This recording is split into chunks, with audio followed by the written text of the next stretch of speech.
আজকে আমি গরু মাংস রান্না করব। এখানে আমি দিয়েছি হলুদের ফাঁকি, মরিচের ফাঁকি, আদা রসুন বাটা, পেঁয়াজ, গরম মশলা সব একসাথে দিলাম।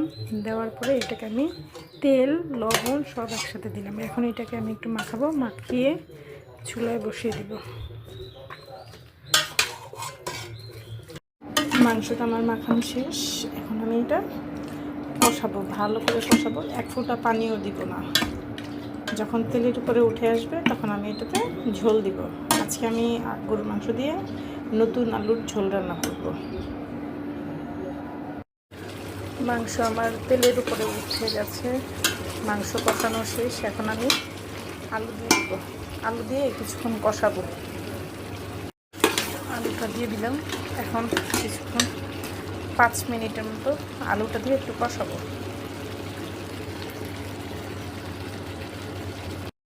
যেহেতু আমি মাংস দিয়ে নতুন আলু দিয়ে ঝোল রান্না করতেছি, সেহেতু আমি ঝোলটা একটু বেশিই দিলাম।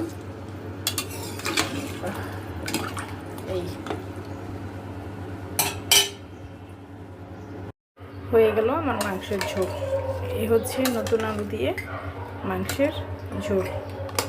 মাশাআল্লাহ, কালারটা অনেক সুন্দর আসছে।